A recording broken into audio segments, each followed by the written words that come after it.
Reflexão do dia 14 de maio de 2024, sétima semana da Páscoa, São Matias Apóstolo, terça-feira, cor litúrgica branco.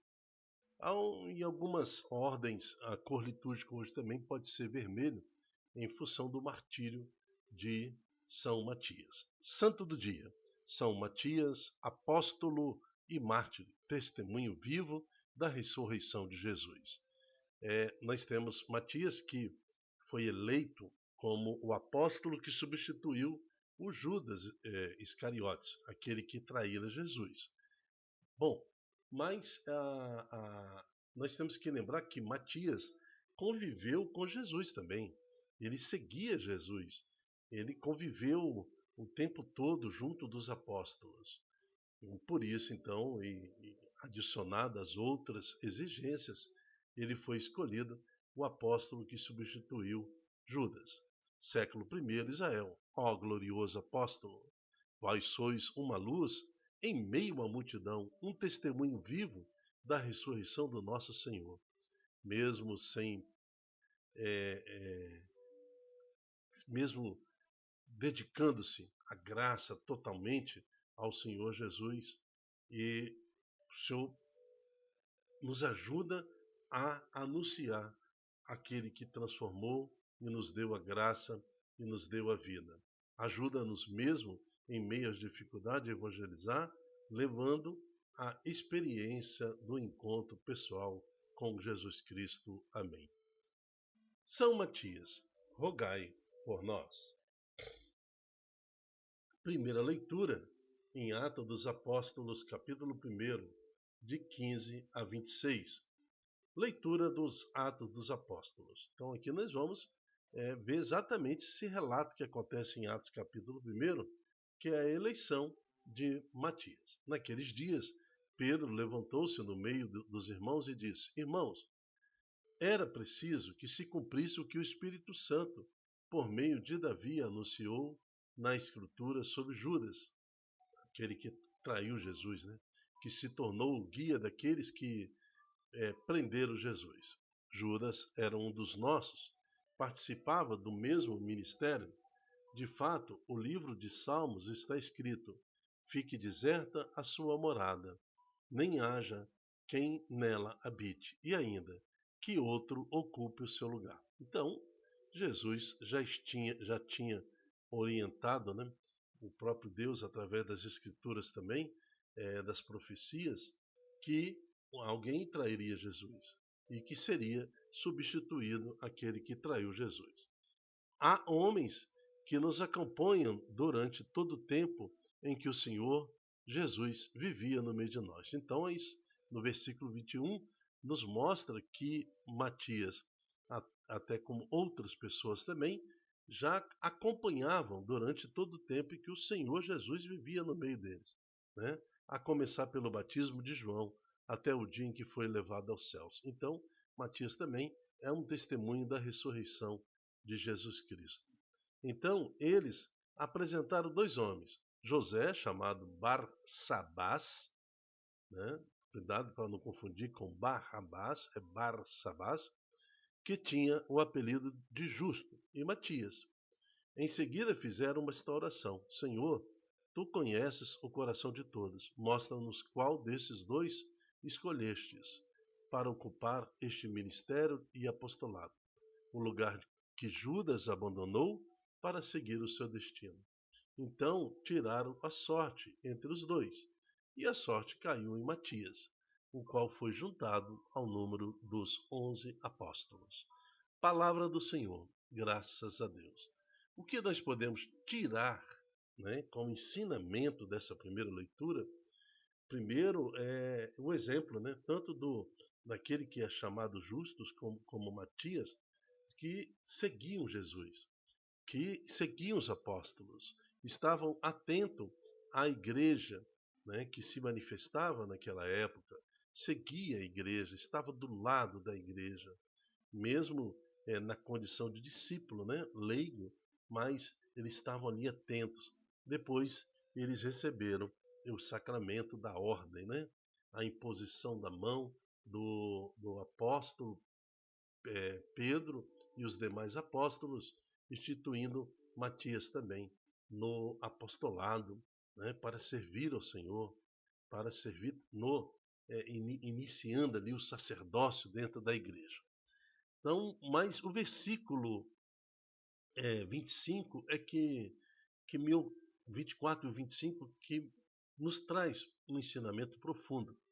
Em seguida fizeram esta oração: Senhor, tu conheces o coração de todos. Mostra-nos qual desses dois escolheste para ocupar neste ministério e apostolado o lugar de Judas, que Judas abandonou para seguir o seu destino.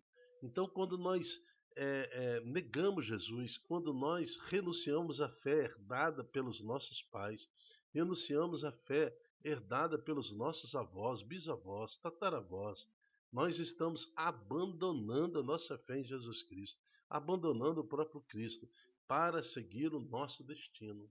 Está vendo? E esse nosso destino pode ser um destino sem salvação, sem volta, um destino que nos leva ao total desprezo espiritual. Então, é só nós observarmos o grupo de pessoas que abandonam a fé.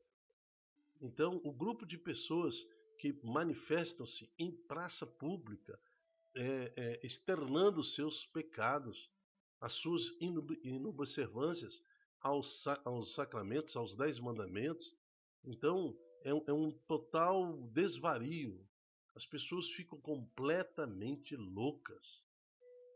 Então, é só imaginar como é que é uma rua de prostituição, por exemplo. Na Europa tem vários países assim, até infelizmente no Rio de Janeiro também tem, ruas destinadas à prostituição.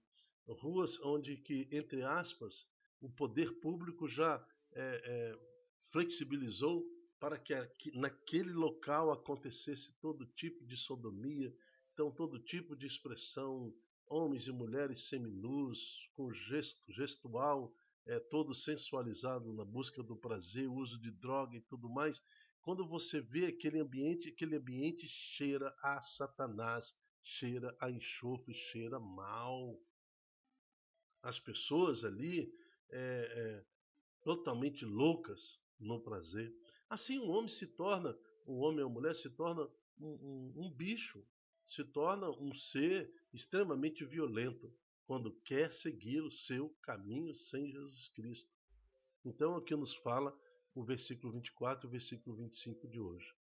Para ocupar nesse ministério o apostolado, o lugar que Judas abandonou para seguir o seu destino. Oramos agora pelos nossos filhos, oramos agora pelos nossos netos, para que jamais abandonem a graça da fé, a honra, a glória, né, a esperança de Jesus Cristo em busca de um caminho que leve a nada neste mundo. Por isso glorificamos ao Senhor e pedimos a proteção agora, Senhor, enviando o vosso Espírito para proteger a nossa casa, o nosso lar, o nosso destino. Amém. No salmo de hoje é o Salmo 112. O Senhor fez o indigente assentar-se com os nobres. Então estamos diante do Senhor, que é Ele que nos eleva.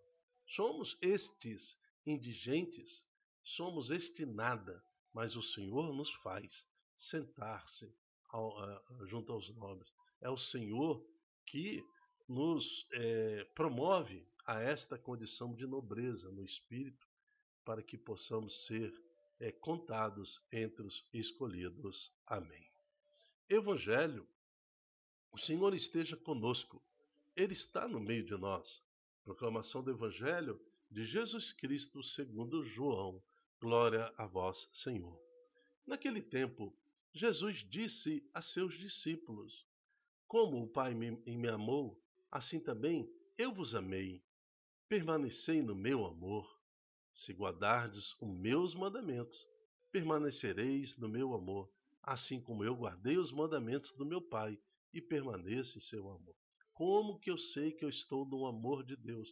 Como que eu sei que eu estou vivendo o amor de Deus? Guardando os mandamentos do Senhor. Se eu guardo os mandamentos, não quer dizer que eu não vou pecar, não, contra esses mandamentos. Não é isso que eu estou dizendo. não é aquele que não peca contra o mandamento, permanece no amor. Não, aquele que guarda os meus mandamentos. Aquele que no temor a Deus sabe que se eu sair, desviar desses 10 mandamentos do Senhor, eu estarei no meu caminho sem Deus. Então, tendo consciências, tendo ciência, sabedoria, tendo o discernimento, né, o conhecimento dos 10 mandamentos, procura viver na direção do Senhor. Este que dá testemunho dos mandamentos, esse me ama. Né? Se guardardes os meus mandamentos, permanecereis no meu amor. Assim como eu guardei os mandamentos do meu Pai e permaneço no seu amor. Eu vos disse isso para que minha alegria esteja em vós e a vossa alegria seja plena. Olha só o zelo do Senhor para conosco.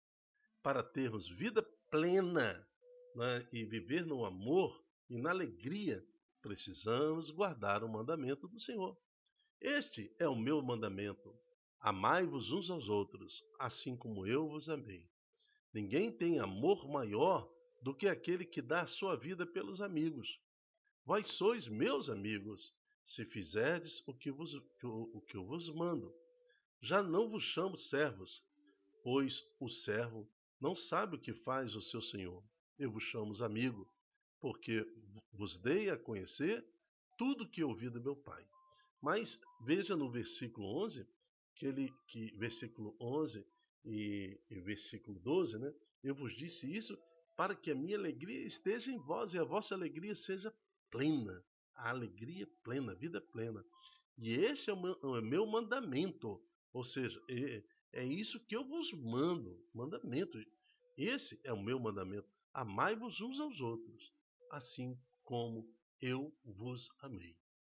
Ninguém tem amor maior do que aquele que dá sua vida pelos amigos. Vós sois os meus amigos se fizerdes o que eu vos mando. O que Jesus manda, então? Que nós amemos uns aos outros. Né? Assim como Cristo amou a igreja, nesse amor nós possamos guardar os mandamentos do Senhor. Não foste vós que me escolhestes, mas fui eu que vos escolhi e vos designei para irdes, para que produzais frutos e o vosso fruto permaneça. O que então pedirdes ao Pai em meu nome, ele vos concederá. Isto é o que vos ordeno: amai-vos uns aos outros. Palavra da salvação, glória a vós, Senhor. Queremos lembrar também que essa semana nós oramos pela unidade da igreja, né? A unidade dos cristãos. E a igreja, como mãe de todas as igrejas, né? A mãe, porque ela tem sua origem apostólica, criada pelo próprio Jesus Cristo, quando disse: Pedro, tu és pedra, e sob esta pedra edificarei a minha igreja. Quando o Senhor sopra o seu Espírito junto aos apóstolos, quando em Pentecostes derrama o Espírito Santo sobre a igreja, quando em Jerusalém se realiza o primeiro concílio da Igreja Católica Apostólica Romana, como nós a conhecemos até os dias de hoje, quando em Jerusalém se reúne, né, os apóstolos na presença de Pedro, e Pedro dá a palavra final, orientando e bem dizendo. É Pedro que fala hoje na primeira leitura e propõe a eleição daqueles que iriam substituir Judas, porque ele era o primeiro Papa, ele era o primeiro, aquele que Jesus falou: Pedro, tu me amas, apacenta minhas ovelhas. Pedro, tu me amas, apacenta minhas ovelhas. Pedro, tu me amas, apacenta as minhas ovelhas. Né? Falando isso 3 vezes, Jesus deixa bem claro quem seria aquele que ia dirigir a igreja de Jesus Cristo após a sua ressurreição. Então está aí, até os dias de hoje, essa sucessão apostólica acontece. Mas a liturgia dessa semana nos faz lembrar da unidade da igreja, para que no amor a Cristo Jesus possamos amar os nossos irmãos em Cristo, assim como o Senhor e como Cristo amou o Pai e ama a igreja. Então, que tenhamos esse coração acolhedor, né? Para que possamos também acolher todos em Cristo Jesus. Por isso pedimos a Deus sabedoria e discernimento, porque acolher, né, não significa abrir mão dos princípios teológicos, doutrinais, não significa deixar de ser igreja católica para tentar ser uma caricatura de igreja. Não, não. Acolher significa acolher em Jesus Cristo. Amar a nossos irmãos, assim como Jesus amou a sua própria igreja. Por isso, oramos a Deus para que nos dê discernimento e dê discernimento também a todo o corpo clerical que compõe a sua igreja, a todo o corpo leigo que compõe a sua igreja, a todo o povo que compõe a igreja de Jesus Cristo, para que em Cristo nos amemos. É profético que um dia terá um só pastor e um só rebanho. Que isso aconteça na vontade de Deus. Amém. Eu me chamo Dilton Góes, o nosso projeto chama-se Ai de mim, se não evangelizar. Seja também um evangelizador, multiplique esta condição que o próprio Cristo nos dá como mandamento, para que amemos-nos uns aos outros, a exemplo de Cristo, e que respeitemos os mandamentos do Senhor, guardemos os mandamentos do Senhor, para ter alegria e vida plena. Por isso, nós te louvamos, Senhor, te bendizemos. Amém. Até a próxima, se Deus quiser. Tchau, tchau.